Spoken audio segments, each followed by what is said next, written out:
half of the world's wildlife is filled with deadly predators that remain thirsty for the blood and flesh of other animals. No, we are not talking about vampires, but about one such predator who resides in the African savanna, the African wild dog.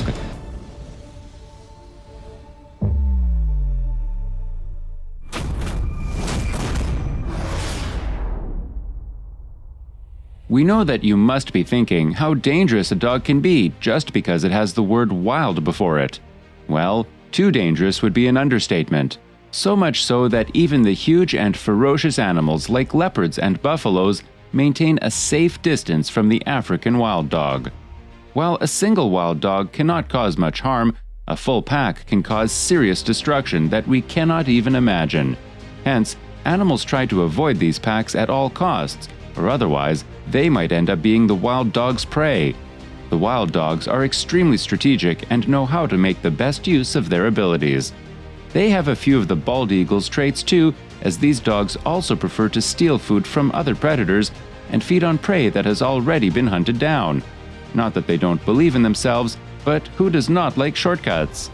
Also, if it was not already clear by now, let us tell you that the African wild dog is indeed a social animal and likes being in packs where he can communicate with other wild dogs. However, they are not as progressive as we are and prefer to have separate packs for male and female wild dogs. The African wild dog follows a routine that is quite similar to humans, wherein they stay active throughout the day and have a good 6 to 7 hours sleep at night. One of the most common victims of wild dogs is the antelope. Catching an antelope can be a little tricky as they run really fast, but that's what the dogs take advantage of.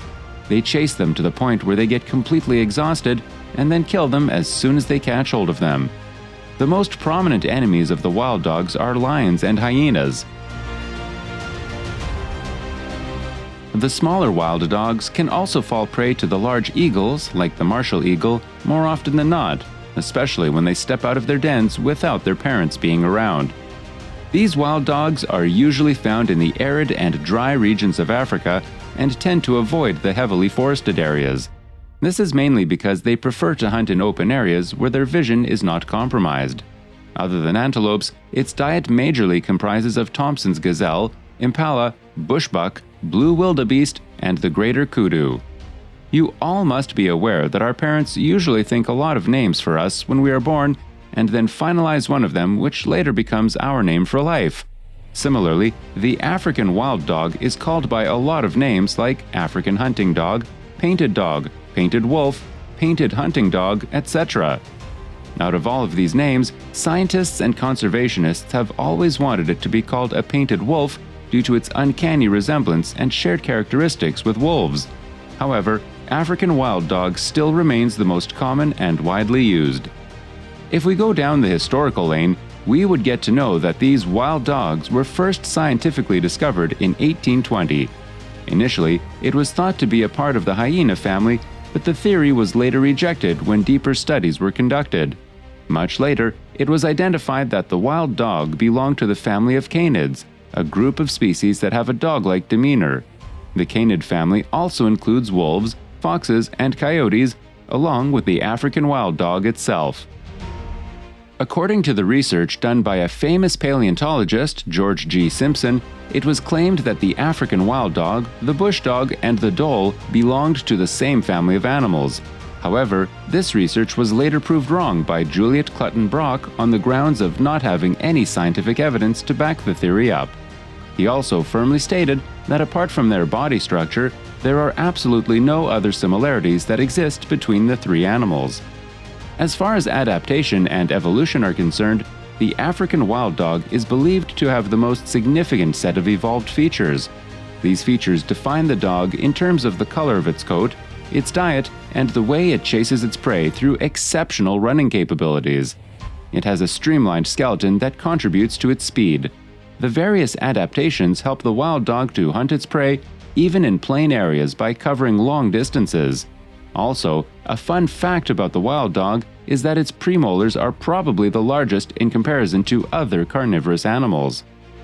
Another distinctive feature of the African wild dog is the variety of colors that its furry coat comes in. In fact, color diversification would almost be equivalent to the clothes in your wardrobe.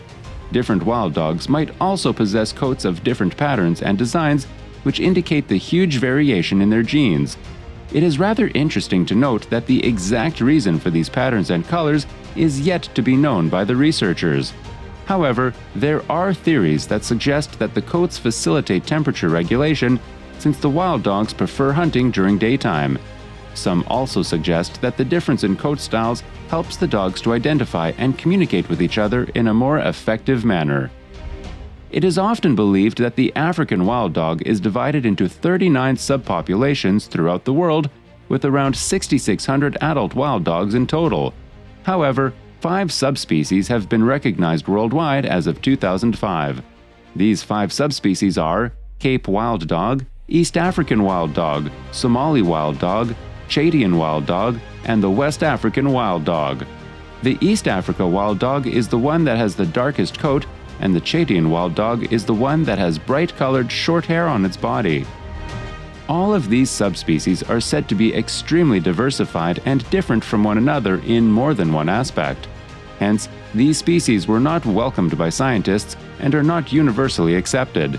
There used to be another species by the name of Southern African wild dog, but it was later found that due to rapid intermixing, the South African wild dog has almost become like the duplicate of the East African wild dog, and hence both the species began to be treated as a single unit.